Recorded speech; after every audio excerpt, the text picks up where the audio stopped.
The Outsider by H.P. Lovecraft.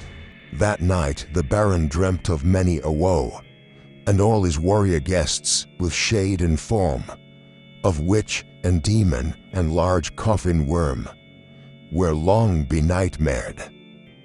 Keats. Unhappy is he to whom the memories of childhood bring only fear and sadness. Wretched is he who looks back upon lone hours in vast and dismal chambers with brown hangings and maddening rows of antique books, or upon old watchers in twilight groves of grotesque, gigantic, and vine-encumbered trees that silently wave twisted branches far aloft. Such a lot the gods gave to me, the dazed, the disappointed, the barren, the broken, and yet I am strangely content and cling desperately to those sere memories when my mind momentarily threatens to reach beyond, to the other. I know not where I was born, save that the castle was infinitely old and infinitely horrible, full of dark passages and having high ceilings where the eye could find only cobwebs and shadows. The stones in the crumbling corridors seemed always hideously damp, and there was an accursed smell everywhere, as of the piled-up corpses of dead generations. It was never light, so that I used sometimes to light candles and gaze steadily at them for relief, nor was there any sun outdoors, since the terrible trees grew high above the topmost accessible tower. There was one black tower which reached above the trees into the unknown outer sky, but that was partly ruined and could not be ascended save by a well-nigh impossible climb up the sheer wall, stone by stone. I must have lived years in this place, but I cannot measure the time.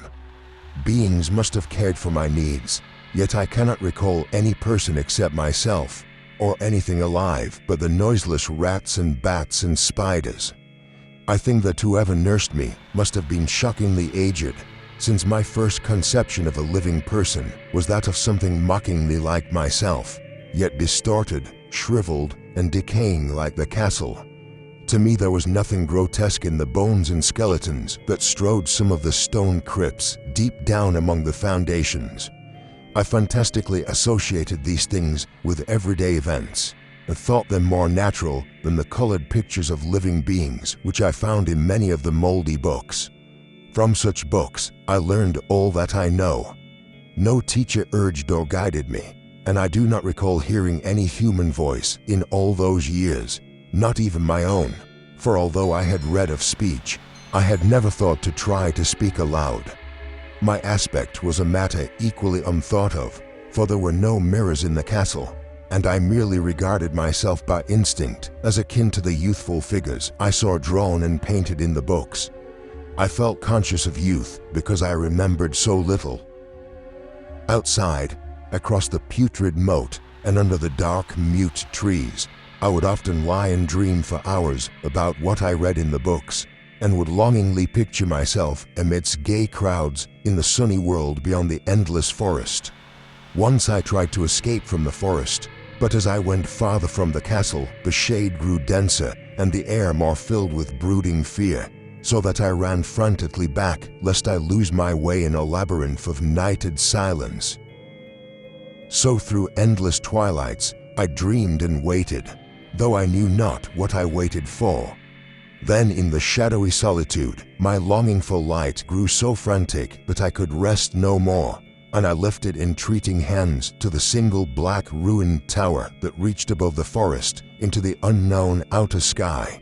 And at last I resolved to scale that tower, fall though I might, since it were better to glimpse the sky and perish than to live without ever beholding day.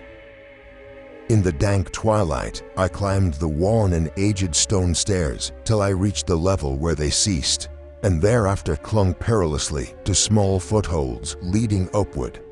Ghastly and terrible was that dead, stairless cylinder of rock, black, ruined, and deserted, and sinister with startled bats whose wings made no noise. But more ghastly and terrible still was the slowness of my progress, for climb as I might, the darkness overhead grew no thinner, and a new chill as of haunted and venerable mold assailed me. I shivered as I wondered why I did not reach the light, and would have looked down had I dared. I fancied that night had come suddenly upon me, and vainly groped with one free hand for a window embrasure that I might peer out and above and try to judge the height I had attained.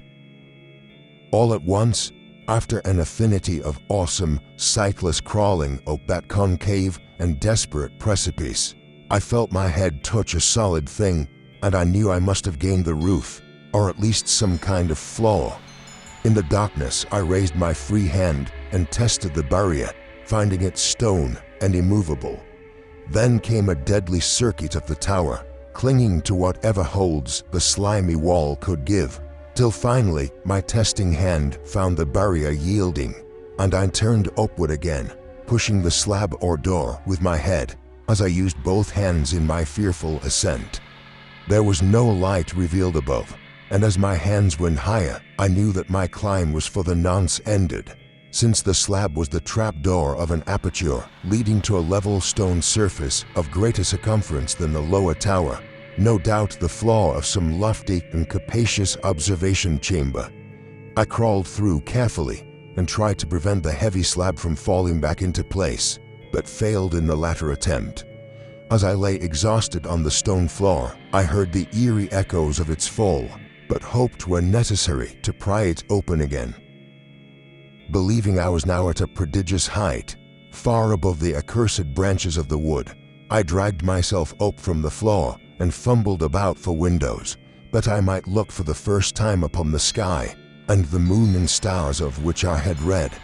But on every hand I was disappointed, since all that I found were vast shelves of marble bearing odious oblong boxes of disturbing size.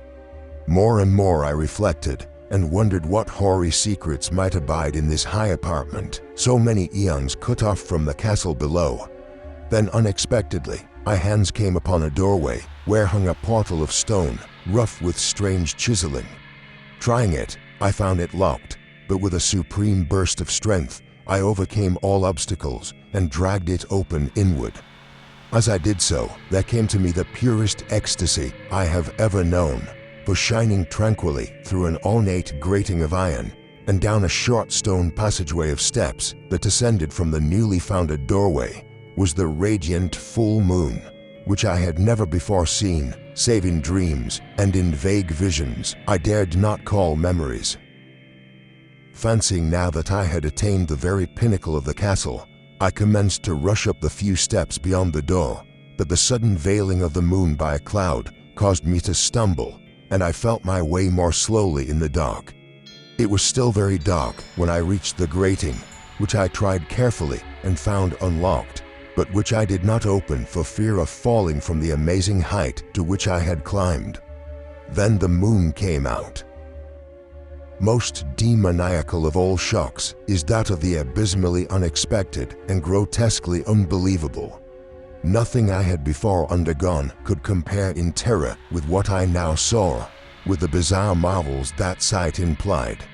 The sight itself was as simple as it was stupefying, for it was merely this: instead of a dizzying prospect of treetops seen from a lofty eminence, there stretched around me on a level through the grating nothing less than the solid ground, decked and diversified by marble slabs and columns, and overshadowed by an ancient stone church, whose ruined spire gleamed spectrally in the moonlight.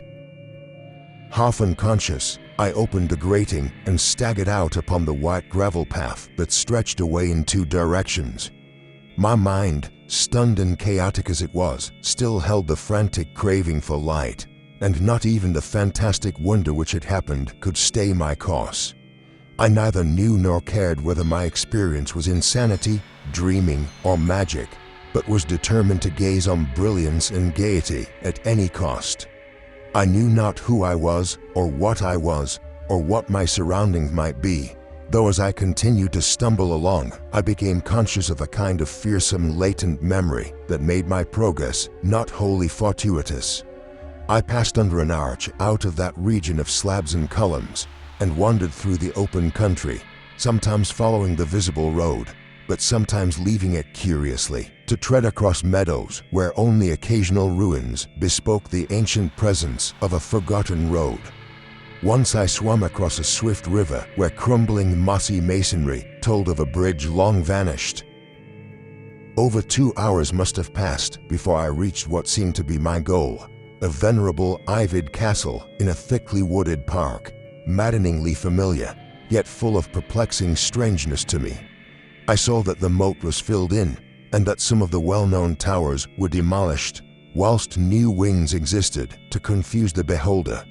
But what I observed with chief interest and delight were the open windows, gorgeously ablaze with light and sending forth sound of the gayest revelry. Advancing to one of these, I looked in and saw an oddly dressed company indeed, making merry and speaking brightly to one another. I had never seemingly heard human speech before, and could guess only vaguely what was said. Some of the faces seemed to hold expressions that brought up incredibly remote recollections. Others were utterly alien. I now stepped through the low window into the brilliantly lighted room, stepping as I did so from my single bright moment of hope to my blackest convulsion of despair and realization. The nightmare was quick to come, for as I entered, there occurred immediately one of the most terrifying demonstrations I had ever conceived. Scarcely had I crossed the sill when there descended upon the whole company a sudden and unheralded fear of hideous intensity, distorting every face and evoking the most horrible screams from nearly every throat. Flight was universal, and in the clamor and panic, several fell in a swoon and were dragged away by their madly fleeing companions. Many covered their eyes with their hands and plunged blindly and awkwardly in their race to escape, overturning furniture and stumbling against the walls before they managed to reach one of the many doors. The cries were shocking, and as I stood in the brilliant apartment alone and dazed, listening to their vanishing echoes, I trembled at the thought of what might be lurking near me, unseen. At a casual inspection, the room seemed deserted, but when I moved toward one of the alcoves, I thought I detected a presence there, a hint of motion beyond the golden arched doorway leading to another and somewhat similar room. As I approached the arch, I began to perceive the presence more clearly, and then, with the first and last sound I ever uttered, a ghastly ululation that revolted me almost as poignantly as its noxious cause, I beheld in full, frightful vividness the inconceivable, indescribable, and unmentionable monstrosity which had by its simple appearance changed a merry company to a herd of delirious fugitives. I cannot even hint what it was like, for it was a compound of all that is unclean, uncanny, unwelcome, abnormal, and detestable.